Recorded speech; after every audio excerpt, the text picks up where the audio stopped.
네, 아미코전이 지금 현재 이제 필요한 것은 M&A 건에 대한 재료입니다.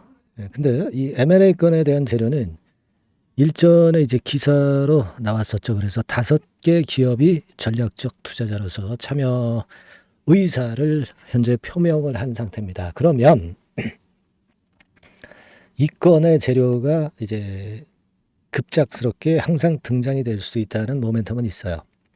대신에 우리가 지켜야 될 선은 지켜줘야 되겠고요. 네, 그래서 그 기준도 한번 정해 봐야 되겠고, 그리고 이제 자회사 이제 BP도 건도 주가를 등락시킬 수 있는 그런 요인이 될 수 있단 말이에요.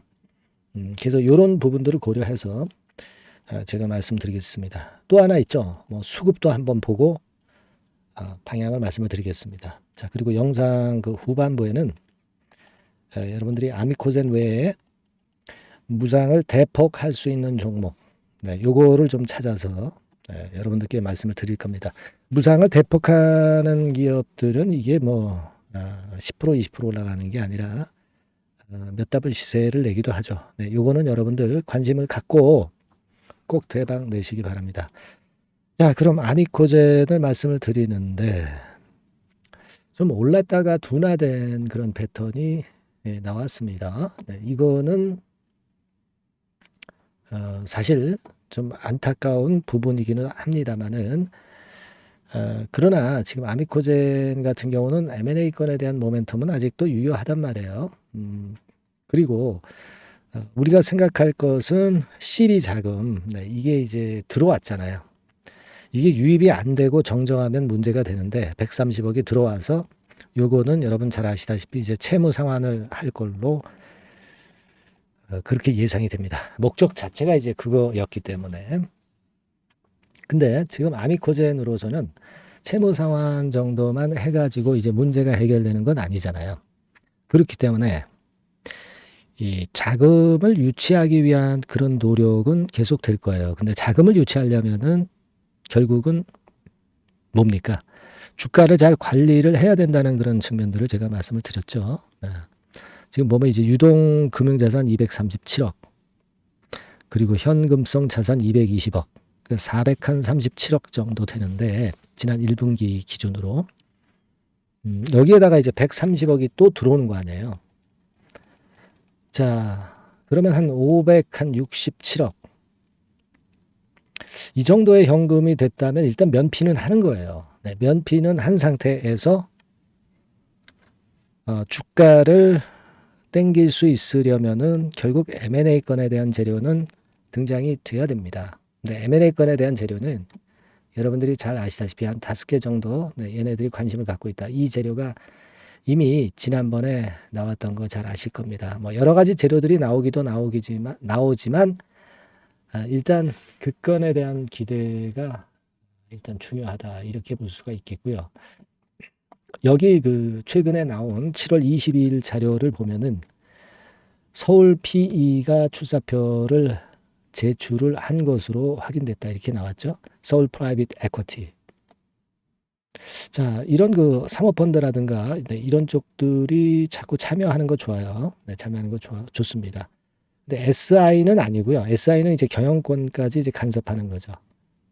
지금은 1단계적으로는 FI, 재무적으로만 투자를 하는 거예요. 네, 그럴 가능성이 높아지고 있다. 이런 재료가 지난번에 7월 22일 날 나왔었고요. 그때 이제 주가 자체가 잠잠했었습니다만은 23일 날 올랐어요. 그죠? 네. 요건이 좀 작용을 많이 하지 않았나 싶습니다. 22일 날 장 마감하고 나왔기 때문에 아미코젠이 23일 날 시세를 좀 들어 올렸던 것으로 이렇게 보여집니다. 근데 요 틈을 타서 또 단타 매매를 하는 신한창구 같은 경우 여기 보시다시피 얘네들은 3만 천주를 매도를 했죠. 그러니까 되게 신한이 이 한국증권하고 같이 움직입니다. 그래서 얘네들이 물량을 좀 내놓지 않았느냐 이런 생각을 해볼 수 있어요. 지금 현재 외인 동향 보면 12만 주 외인 매도가 지금 잡혀 있죠. 요거는 그런 부분을 나타낸 겁니다.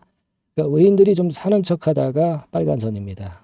좀 매도를 해서 좀 안타깝긴 합니다만은 그러나 이네들은 어떤 그 길게 보는 매매라기보다는 짧게 매매를 한단 말이에요. 신한이나 이 한국 같은 경우는 같이 손잡고 하는 경우가 많은 것으로 저는 봅니다. 그러니까 등락 국면을 이용을 해서 올라갈 때 매도를 한 정도로 봅니다. 근데 이게 아미코젠의 주가 방향성을 결정하는 건 아니에요.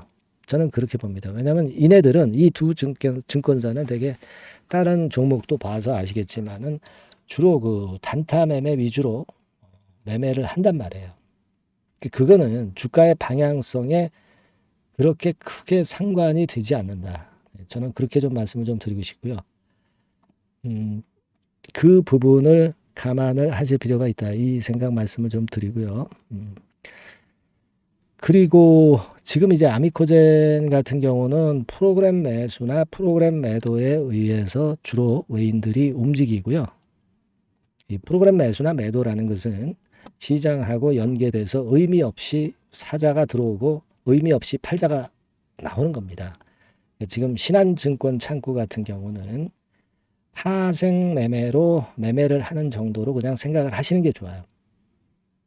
주가에 크게 부담을 안 준다고 일단 저는 생각을 하고 싶고요.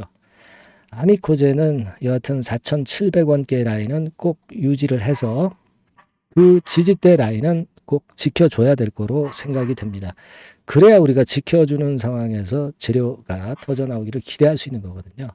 그죠? 그래서 올랐다가 둔화된 거. 그러니까 서울 PE건으로 올랐다가 둔화된 거. 네, 요 점은 좀 아쉽지만은 기본적으로는 5개 기업이 관심, 5개 측에서 이제 관심을 표명하고 있다는 거, 이 재료는 기대해 볼 수는 있어요. 4,700원 선이 일단 종가 기준으로 유지될 때까지는 그렇게 봐야 되죠. 네, 그렇게 일단 생각이 들고요.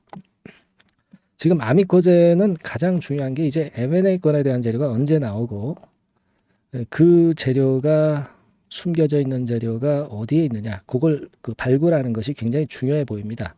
그래서 요 히든 스토리는 제가 찾아보고 여러분들한테 전달을 좀 드릴 거예요. 남보다 좀 더 빨리 정보를 찾아서 움직여야 될 때는 움직여야 될 것 같습니다. 요 부분은요, 여러분들이 제가 연락을 할 수 있어야 되니까 일단 먼저 그 문자를 주세요. 아미코젠이라고 문자를 주신 분에 한해서는 제가 최선을 다해서 업데이트해서 말씀을 드릴 겁니다. 아시겠죠? 그리고 개개인별로 이제 뭐 궁금하신 부분이나 의문점 이런 것들도 있을 겁니다. 네. 문자로 내용을 적어서 주시면 제가 힘 닿는 데까지 해결할 수 있는 거면 해결할 수 있게 해 드릴 거고요.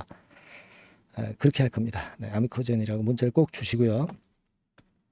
내용도 문자를 주시면 제가 최선을 다해 보겠습니다. 아시겠죠? 네. 자, 그리고 제가 무상 대박주, 무상 대폭할 수 있는 가능한 종목, 요 종목을 약속을 드렸죠. 요거 지금부터 말씀드릴 거니까 말씀 잘 듣고 대박 내시기 바랍니다.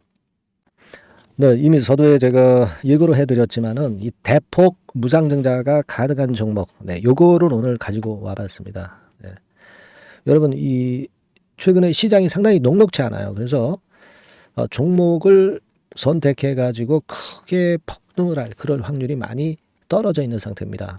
그래서 자, 이런 시장에서는 역시 우리가 독특한 종목을 찾아야 되는데 무상증자를 뭐 200% 정도 하는 기업을 찾을 게 아니라 뭐 500%, 1000% 정도는 할 수 있는 그런 예비 후보 종목을 찾아서 거기서 종목을 선택하는 것이 일단 최상의 지금 시장에 대처하는 방법이다. 저는 그렇게 보고 있어서요. 자, 오늘은 제가 무상증자 예상 비율이 적어도 500 내지 1000% 정도 될 수 있는 이런 종목을 제가 오늘 말씀을 좀 드리고자 합니다. 여러분들 그 과거에 무상증자 종목으로 히트를 쳤던 종목들이 상당히 많죠. 예를 들면 이런 노터스 같은 종목, 이런 종목들은 여러분들이 보셔서 아시겠지만은 결국 이런 데서 뭉쳐가지고 시세를 크게 내가지고 여기서부터 해가지고 되게 한 그 7, 8배 이런 정도 시세를 크게 냈어요. 그 다음에는 이제 꺾였지만은 우리가 바로 이런 사이클을 이용을 해서 이런 종목을 이런 생바닥에서 잡는 거예요. 자, 오늘 말씀드릴 종목도 이런 생바닥에 있는 종목인데 이 바이오스텍과 비슷한 종목 형태, 차트 형태를 갖고 있어요, 여러분. 그리고 여러분 그 소룩스 같은 경우도 잘 아시죠? 네, 이것도 무상증자 엄청 크게 발표를 했는데 이 소룩스하고도 급등 전의 모양이 상당히 비슷합니다. 네, 요 종목도 거의 그 10배 정도 폭등을 했잖아요. 그죠? 네, 그래서 요런 종목들을 우리가 찾아야 되고, 네, 요 종목을 제가 네, 오늘 말씀을 좀 드리고자 합니다. 그걸 일단 오늘 말씀을 좀 드리는 거고요. 자, 여기 보시는 바와 같이 무상증자 예상 비율은 대개 500 내지 한 1000% 정도, 네, 이렇게 된다 말씀드릴 수 있는 종목이고, 시총이 상당히 가벼워요. 1000억이 채 안 됩니다. 1000억이 채 안 돼요. 그러면 여러분들이 시총 작으니까 이거 좀 부실한 종목 아니냐 이렇게 볼 수 있는데, 부실한 종목이 무상을 500 내지 1000% 할 수 있겠어요? 예. PBR 수준도 한 0.5 내지 0.9배수에 있고, 부채 비율도 30 내지 60% 정도로 굉장히 낮습니다. 예. 예, 그리고 무상 재원으로 볼 수 있는 이 유보율 같은 경우도 무려 5000 내지 8000% 이 중간에 속해 있는 네, 그런 기업이에요. 주가 같은 경우도 2만 원 내지 3만 8천 원 정도 수준, 요 정도에 위치해 있는 기업입니다. 네. 아까 말씀을 드렸다시피 시총이 가볍고 재무구조 괜찮고 그래서 쉽게 날아갈 수 있어요. 새털처럼 가벼운 종목이 될 수가 있습니다. 근데 그게 지금 현재 막 뜨기 시작하는 그런 초기 단계를 형성하고 있기 때문에 여러분들이 한번 해보시라는 거예요. 그 현금 유동성 같은 경우로 제가 보니까 최소 그 한 500억 정도는 보유하고 있어요. 네, 500억 정도. 지금 자기 자본이 아주 작습니다. 아주 작은데 현금 유동성이 500억 정도 된다고 한다면 이거 대단한 겁니다. 안전이 보장된 거고, 그런 상태에서 무상증자를 할 가능성이 상당히 높아요. 충분한 현금 유동성 확보했다. 매출 같은 경우도 이게 들쭉날쭉하지 않고요. 안정돼 있어요. 네, 안정돼 있기 때문에 무상증자 종목으로서 메리트가 있는 거죠. 리스크가 없다는 얘기예요. 최근 1년간 눌러놓고 이제 그 좀 매기가 들어오고 있다 이거예요. 예. 그래서 요 종목은 여러분들이 한번 꼭 해 보셔야 될 것 같습니다. 네, 요거 종목을 좀 바꿔, 그리고 매수 타임 하고요. 나중에 이제 매도 타임까지 제가 다 말씀을 드릴 거예요. 매도 타임을 끝까지 케어를 해서 말씀을 드릴 겁니다. 그러니까 여러분들이 무상이라고 문자 주시면 돼요. 네, 무상이라고 문자를 주시면 제가 최선을 다해서 끝까지 제가 케어를 할 겁니다. 아시겠죠? 이거 꼭 하셔가지고 대박 좀 내시고요. 네, 무상이라고 문자 주시는 거 꼭 잊지 마세요. 네, 그렇게 말씀드립니다.